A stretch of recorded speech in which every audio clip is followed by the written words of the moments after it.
All right, let's talk about four little words that can cause a whole lot of confusion, but are absolutely essential for clear communication.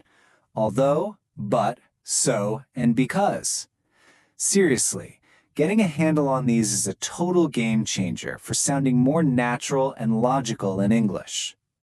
So, to kick things off, let's dive into a scenario that's probably a little too real for some of us. We're going to listen to some instructions given to a writer named Jay. And as you listen, try and figure out what is going on here.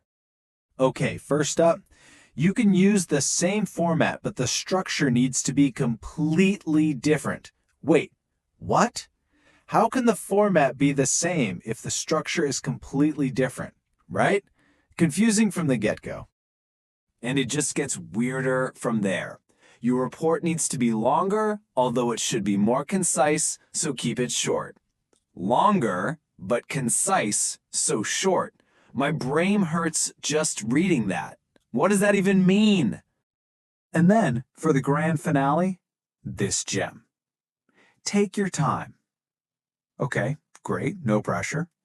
But she needs it on her desk in half an hour. Oh, so the message is basically, don't rush, but you have no time. Classic. So what is the deal here? It's not just that the ideas are mixed up, it's how they're connected. The wrong use of these little words, but, although, so, is creating a logical nightmare and leaving poor Jay with no idea what to do. Okay, so to get a handle on this mess, let's zero in on the first pair, the words of contrast, but and although. Now, a lot of people use them like they're the same thing, but trust me, they do totally different jobs in a sentence. Yeah, check this out. But is like a balanced seesaw. It puts two ideas on either side and they both have equal weight. Idea A, but idea B. Although, on the other hand, totally tilts the seesaw. It says, hey, this first part is just some side info. The real point is coming up next. Think of but like a big flashing arrow in your sentence. It's a signal to your listener that you're about to make a sharp turn. What you're about to hear is going to directly contrast with what you just heard. Here's a perfect example. You've got the dream on one side. She wanted to go on holiday. Then, bam, reality hits on the other side. She was short of money. But is the pivot point right in the middle that connects those two equal competing truths. Although is a little different. It's more like saying, okay, I know this first thing is true, but the main point is actually this other thing, which might seem a little surprising because of that first fact. It sets up an expectation and then flips it. You see how that works? Although I like him, that's the setup, the background info we're getting out of the way. The main idea, the thing the speaker really wants you to know is, I don't want to spend every evening with him. All right, let's switch gears and look at another tricky pair, because versus so. Now, these two are all about cause and effect, right? But they come at it from opposite ends. One gives you the reason, and the other gives you the result. This chart really breaks it down nicely. Just remember this. Because always answers the question why. It points backwards to the reason. So answers the question what's next. It points forward to the result or the consequence. So let's fix that confusing instruction from before. If we say keep it short, the obvious question is why? Because gives us that reason. Keep it short because it should be more concise. Simple. Action, then reason.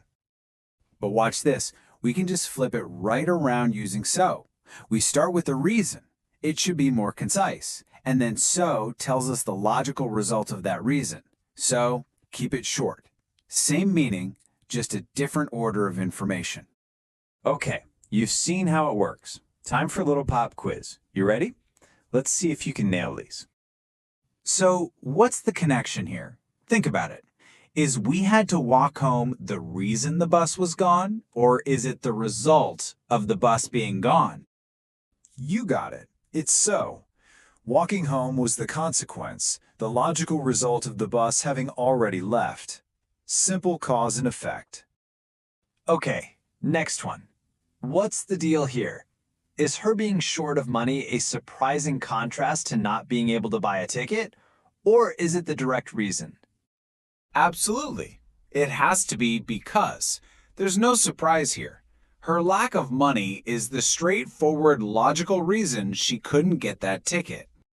So, after all that, what's the big picture? Why should you even care about these 4 tiny words? Well, it's actually a pretty big deal.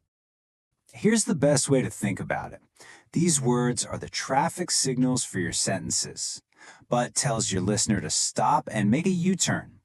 Although is like a yield sign for a surprising piece of information. Because points back to where an idea came from, and so points forward to where it's going. They guide everyone along. And that's really it. It's just 4 little words. But getting them right and using them correctly can make a massive, massive difference in how clearly and effectively you communicate in English. It's a huge step up.